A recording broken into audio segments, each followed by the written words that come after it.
आस्था का ऐसा अद्भुत चमत्कार जहां जंगल को देवी मानकर लोग पेड़ों को काटना तो दूर, गिरी हुई लकड़ी तक घर नहीं ले जाते। मां अन्नधारी देवी की महिमा से आज भी सुरक्षित है पूरी हरियाली। छत्तीसगढ़ के जांजगीर चांपा जिले के सुदूर वनांचल ग्राम पहरिया में आस्था और प्रकृति का ऐसा संगम देखने को मिलता है जहां लोग जंगल को देवी का स्वरूप मानते हैं। यहाँ स्थित मां अन्नधारी देवी मंदिर के कारण पूरे क्षेत्र की हरियाली आज भी सुरक्षित है। जांजगीर चांपा जिले के एक ऐसे गांव पहरिया जहां आस्था ने प्रकृति को बचा कर रखा है। ऐसे गांव में मां अन्नधारी देवी का प्राचीन मंदिर स्थित है, जिसके चारों ओर घना जंगल फैला हुआ है। खास बात यह है कि यहाँ के ग्रामीण इस जंगल को बेहद पवित्र मानते हैं। लोग पेड़ों को काटना तो दूर, उनकी टहनियों तक को नहीं तोड़ते। अगर कोई पेड़ अपने आप गिर भी जाए तो वह ही पड़ा पड़ा सूख जाता है, लेकिन कोई उसे अपने घर नहीं ले जाता। मंदिर के बैगा बेदराम बताते हैं कि मां अन्नधारी देवी की प्रतिमा सैकड़ों साल पुरानी है। मान्यता है कि माता की कृपा से गांव में धन धान्य की कभी कमी नहीं होती, इसी कारण उनका नाम अन्नधारी देवी पड़ा है। नवरात्रि के समय यहाँ विशेष पूजा अर्चना होती है और दूर दूर से श्रद्धालु व्रत रखकर नंगे पैर और लोट लगाकर माता के दर्शन करने आते हैं। इस जंगल को लेकर लोगों में गहरी आस्था के साथ एक डर जुड़ा है। ग्रामीणों का मानना है अगर कोई व्यक्ति यहाँ की लकड़ी को अपने घर ले जाता है या उसका उपयोग करता है तो उसके साथ अनहोनी हो सकती है। कई लोगों ने ऐसा करने की कोशिश की, लेकिन उन्हें परेशानियों और कष्टों का सामना करना पड़ा। कुछ मामलों में तो लोगों को बिच्छू के डंक जैसी घटनाएं भी झेलनी पड़ी और माता से माफी मांगने के बाद ही राहत मिली। यही वजह है कि यहाँ की लकड़ी का उपयोग केवल धार्मिक कार्यों जैसे होली दहन, नवधा रामायण, भागवत कथा या हवन में ही किया जाता है, वह भी विधिवत माता रानी से अनुमति मांगकर। मंदिर समिति अध्यक्ष कार्तिक राम साहू बताते हैं कि पहरिया पहाड़ को गांव का रक्षक माना जाता है। जब भी गांव में किसी महामारी या संकट का खतरा होता है तो लोग देवी की शरण में जाते हैं और उन्हें विश्वास है कि माता उनकी रक्षा करती है। यहाँ तक कि गांव में यह भी मान्यता है कि माता की कृपा से किसी भी परिवार को संतान सुख से वंचित नहीं रहना पड़ता। वहीं समिति उपाध्यक्ष अश्विनी कुमार सिंह का कहना है कि यह स्थान भाई बहन के स्वरूप वाले मंदिर के रूप में भी जाना जाता है, जो अपने आप में अनोखा है। यहाँ आने वाले श्रद्धालु सच्चे मन से प्रार्थना करते हैं और माता से अपनी मनोकामना पूरी होने का आशीर्वाद पाते हैं। इस पूरे क्षेत्र की सबसे खास बात यह है कि घने जंगलों से घिरे होने के बावजूद केवल पहरिया का यह जंगल पूरी तरह सुरक्षित है। इसका कारण है लोगों की अटूट आस्था। तो एक ऐसी कहानी है जहां आस्था ने न सिर्फ संस्कृति को जिंदा रखा है बल्कि प्रकृति को भी सुरक्षित रखा है। ओम प्रकाश कश्यप। जी भाई, अपना नाम बता पहले। मेरा नाम कार्तिक राम साहू, समिति का भी ट्रस्ट का अध्यक्ष हूँ। जी बताएंगे यहाँ क्या बनता है। यहाँ आसपास बताते हैं कि कोई महामारी बीमारी नहीं फैली है, बताएंगे क्या है। हमारे ग्राम में आज तक हमारे ये माता जी के भाई हैं पहरिया पाल, इनके संरक्षण में हमारा गांव अभी तक सुरक्षित है। जब भी महामारी जैसे बीमारी पहले आता था उस समय देव पहरिया पाठ पूरे गांव में भ्रमण करके सभी को सचेत करते थे कि बेटा जागते रहना, महामारी आ गया है, ऐसे सचेत करते थे और लोग में जागरूक आ जाते थे तो अपना उसका उपचार हो जाता था।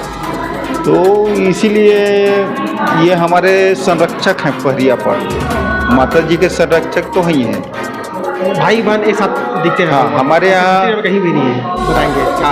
पहरिया पाठ हमारा एक ऐसे स्थान है जो कि भाई और बहन दोनों का मंदिर एक साथ है, एक स्थान में। ऐसा कहीं नहीं है, ऐसे सुनने को तो अभी तक नहीं आया है।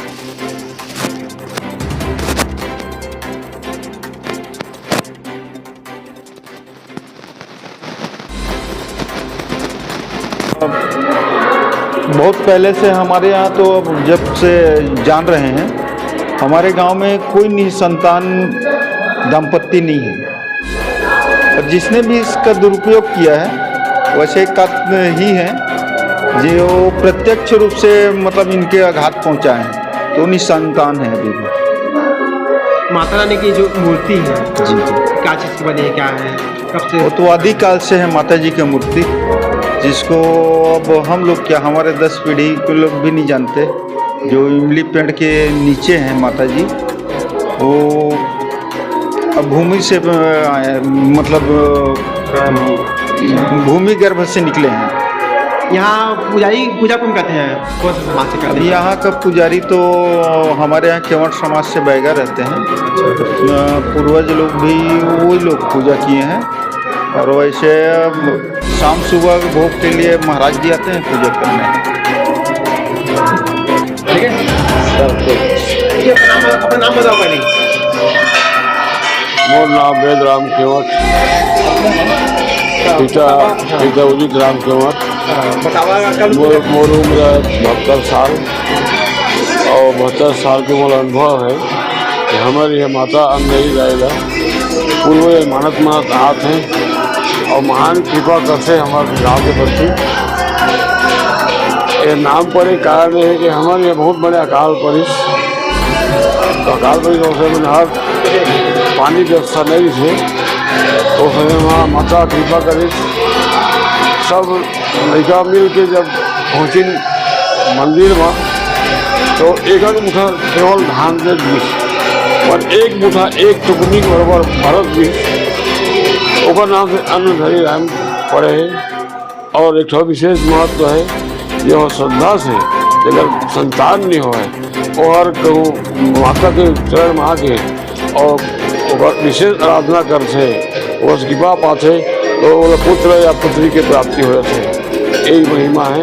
और यहाँ की जो लकड़ी है आज तक हमारे गाँव वाला में नहीं जलाए, काबर लकड़ी जलाए में हानि होते। कोई भी अगर लकड़ी का प्रयोग करते तो घर में ले जाके चूल्हा जलाते वो घर में कष्ट मिलते वाला। ये प्रकार के माता के महिमा है। माता जी मूर्ति नीम पेड़ नीचे माँ कब नहीं हम पैदा नहीं होता तब के है जो नवली पेड़ के नीचे माता विराजे है ना, वो हम पैदा नहीं होता तब के पूर्वज पिता मन दादा मन सब बताएं कि माता ला बड़े ध्यान देकर सेवा करी है और सेवा कर हम गाँव भर। मेरा नाम अश्विनी कुमार सिंह है। मैं यहाँ का इस समिति का उपाध्यक्ष भी हूँ। जी बताएंगे जानकारी बताएंगे क्या मान्यता है यहाँ की? यहाँ की मान्यता तो वैसे बहुत प्राचीन काल से है कि माता जो है सभी भक्तों को मनोकामना को पूर्ण करते हैं और लोग जो है श्रद्धा सुमन अपना जो भी है उसको अर्पण करते हैं। माता जी आशीर्वाद स्वरूप उनको उनकी जो मन की इच्छा है सबको पूरा करते हैं। यहाँ मान्यता है कि जंगल की लकड़ी को कोई भी इंसान नहीं रहते हैं, क्या है? यहाँ ऐसी मान्यता है कि यहाँ की जो लकड़ी है उसको कोई काट के ले जा नहीं सकता है ना, और ना उपयोग कर सकता है अपने घरेलू उपयोग के लिए।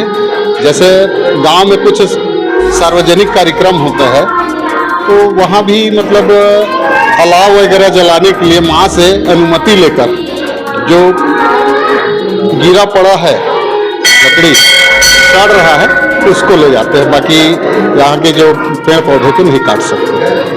अगर कोई ले आएगा तो क्या होता है, कुछ ऐसी कुछ घटना हुई क्या होती है? आपने ले गया हो कुछ घटना हुई? जैसे बताते हैं कि कई लोग जो है ले गए थे यहाँ की लकड़ी को घर में उपयोग करके देखे तो घर में आग लग गई थी और वो लोग यहाँ आज की स्थिति में वो लोग यहाँ से चले गए हैं, नहीं रहते गाँव में। अन्नधरी दाई माता के नाम अन्नधरी कैसे पड़ा, क्या मानता है? वैसे माता जी का अन्नधरी तो बताते हैं लोग बात, अब बहुत पुरानी बात है कि यहाँ की जो माता जी हैं वो छेरछेरा के दिन बच्चों को धान का दान करते थे।